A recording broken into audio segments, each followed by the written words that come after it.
अपने YouTube channel target with Krishna में मैं अमित चौधरी। यूपी पुलिस का एक नया नोटिफिकेशन जारी किया गया है। जिन अभ्यर्थियों ने परीक्षा उत्तीर्ण कर ली है उनके लिए शारीरिक मापदंड के लिए प्रवेश पत्र डाउनलोड करने की प्रक्रिया शुरू की जा रही है। यह प्रक्रिया कब से शुरू की जाएगी, आपकी परीक्षा कब से होगी और उसके क्या क्या मापदंड होंगे, आइए इन पर विस्तार से चर्चा करते हैं। ये नोटिफिकेशन की बात करते हुए नोटिफिकेशन आपका 13 दिसंबर 2024 को जारी किया गया है, मतलब अभी जारी किया है। अगर इसकी बात करते हैं तो आपके जो परीक्षा होगी 75 जनपदों में सीधा सीधा होगी। 26/12/2024 से ये आपकी परीक्षा प्रारंभ होगी। अगर देखा जाए प्रवेश पत्र अगर डाउनलोड की बात करें तो 16/12/2024 से आपका प्रवेश पत्र डाउनलोड किया जाएगा। डाउनलोड कहां से किया जाएगा? यूपी की पुलिस की जो वेबसाइट है वहां से आप इसको सीधा सीधा डाउनलोड कर सकते हैं। कुछ अभ्यर्थी हो सकते हैं जिनका प्रवेश पत्र डाउनलोड ना हो रहा हो, तो उसके लिए अलग से एक नंबर दिया गया है 8867786192। यहां पर आप सीधा संपर्क कर सकते हैं अगर किसी कारणवश आपको कठिनाई हो रही है अपने प्रवेश पत्र को डाउनलोड करने में। अगर देखा जाए तो उत्तर प्रदेश पुलिस भर्ती में आरक्षित नागरिक पुलिस के पदों पर सीधी भर्ती 2023 की विज्ञप्ति दिनांक 23/12/2023 एवं संगत सेवा नियमावली में उल्लिखित प्रावधानों के अनुक्रम में अभ्यर्थियों की अभिलेखों की समीक्षा एवं शारीरिक मानक परीक्षण हेतु निम्नलिखित प्रक्रिया निर्धारित की जाएगी। तो कौन कौन सी प्रक्रिया होगी जिसके तहत आपका यह परीक्षण किया जाएगा? तो वहां पर सबसे पहले अभिलेखों की समीक्षा की जाएगी, जो आपके डॉक्यूमेंट्स होंगे उनका वेरिफिकेशन किया जाएगा। और यहां पर अगर हम देखते हैं तो यहां पर अभ्यर्थियों की उनकी पात्रता, शिथिलता, अधिमानी अर्हता आदि के संबंध में तो संगत दस्तावेजों के साथ बोर्ड द्वारा गठित समिति के समक्ष उनके अभिलेखों की समीक्षा एवं शारीरिक मानक परीक्षण के लिए बुलाया जाएगा। यह परीक्षण एक समिति द्वारा संपन्न कराया जाएगा। और इस समिति के स्वरूप की अगर हम बात करें कि समिति के स्वरूप में कौन कौन होंगे, तो यहां पर जनपद के जिला मजिस्ट्रेट द्वारा नाम निर्दिष्ट कोई डिप्टी कलेक्टर अध्यक्ष होगा। जनपद या कमिश्नर के पुलिस आयुक्त, वरिष्ठ पुलिस अधीक्षक या पुलिस अधीक्षक द्वारा नाम निर्दिष्ट कोई उप पुलिस अधीक्षक होगा। दूसरी अगर हम बात करें तो जनपद के जिला विद्यालय निरीक्षण या बेसिक शिक्षा अधिकारी अथवा जिला मजिस्ट्रेट द्वारा नाम निर्दिष्ट शिक्षा विभाग का कोई अन्य राजपत्र अधिकारी होगा। इसके साथ साथ जनपद के मुख्य चिकित्सा अधिकारी अथवा जिला मजिस्ट्रेट द्वारा नाम निर्दिष्ट एक चिकित्सक अधिकारी सदस्य इसके अंतर्गत होगा।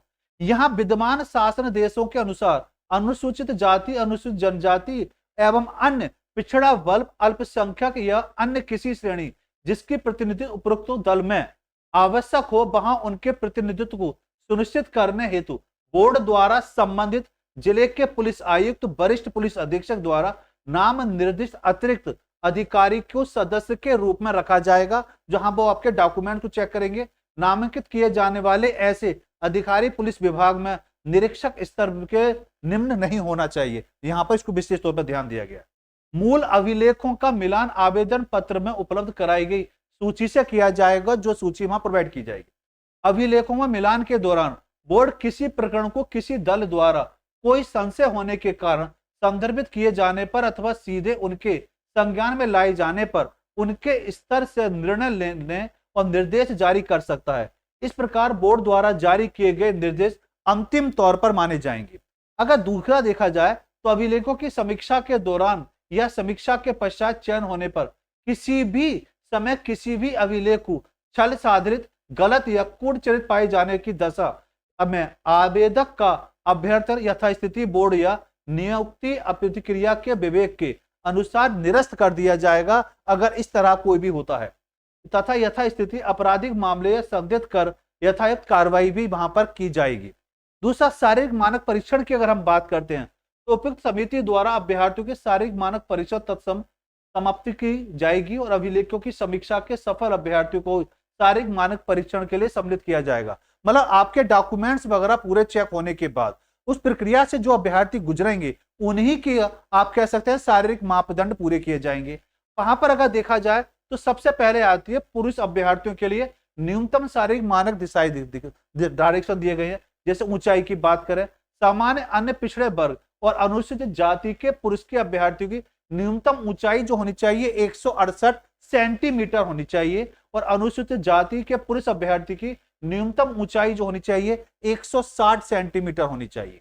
इसी के साथ सीना की बात करें तो यहां पर जनरल में पिछड़े वर्ग में अनुसूचित जाति से संबंधित होंगे और न्यूनतम सीना जो होना चाहिए 79 सेंटीमीटर और फुलाने के बाद 84 सेंटीमीटर होना चाहिए। इसी के साथ साथ अगर अनुसूचित जनजाति की बात करें जो अभ्यर्थी होंगे 77 मिनिमम होना चाहिए और मैक्सिमम जो होना चाहिए वो 82 सेंटीमीटर होना चाहिए।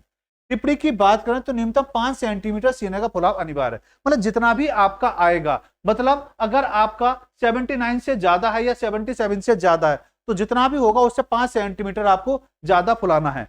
यही महिला अभ्यर्थियों की बात करें तो ऊंचाई की अगर हम बात करें तो सामान्य अन्य पिछड़े वर्ग और अनुसूचित जाति की महिलाओं के लिए न्यूनतम ऊंचाई मात्र 152 सेंटीमीटर, जबकि अनुसूचित जनजाति महिला अभ्यर्थियों के लिए 147 सेंटीमीटर डिसाइड की गई है।